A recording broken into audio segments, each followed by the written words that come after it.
Əziz tamaşaçılarımız, axşamınız xeyir olsun. Mənim əzizlərim, gözəl bir gündə sizinlə görüşdük. Salamlayaq. Bugün studiyamızda Yosifa xanım və David bəy bizimlə qonaqdılar. Hər ikisini salamlayaq. Xoş gəlmişsiniz.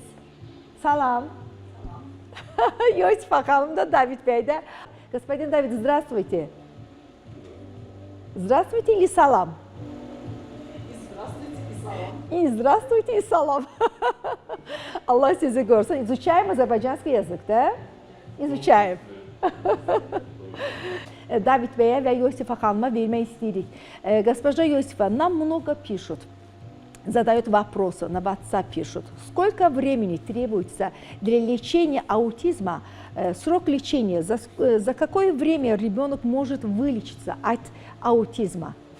Вообще вопрос сложный, потому что признано Всемирной организацией здравоохранения, что лечения от аутизма нет. Существуют только альтернативные методы.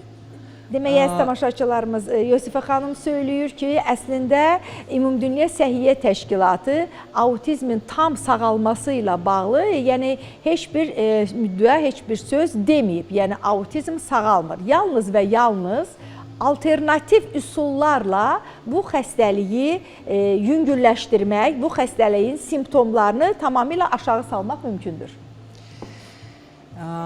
Вот, если посмотреть на то, что мы делаем, мы не лечим аутизм, мы делаем совсем другое. Мы восстанавливаем центральную нервную систему ребенка, которая повреждается из-за каких-то причин, и из-за этого ребенок не может развиваться.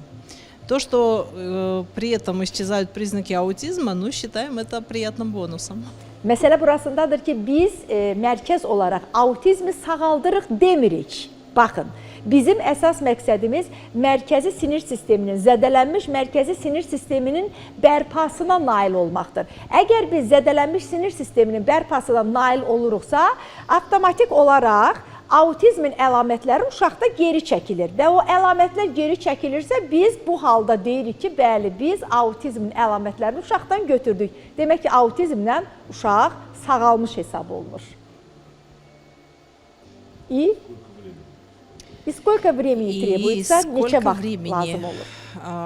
Ну, скажем так, для того, чтобы увидеть так хорошие, значимые изменения, нужно где-то 1,5-2 месяца.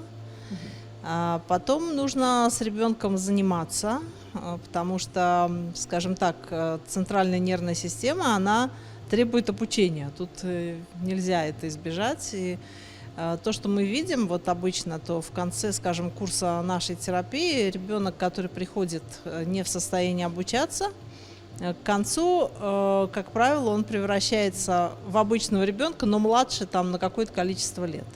То есть, скажем, если ребенку 6 лет, а у него развитие на 2,5, то вот в конце будет примерно вот обычный ребенок с нормальными реакциями, но как бы сильно младше. Əsas məsələ budur ki, əziz tamaşaçılarımız, yəni biz vaxtı soruşduq, neçə müddətə sağalmaq tam mümkündür. Yenə də deyirəm, bu absurd bir sualdır, amma sizin yazdığınız suallara görə ona əsaslanıb sualı verdik.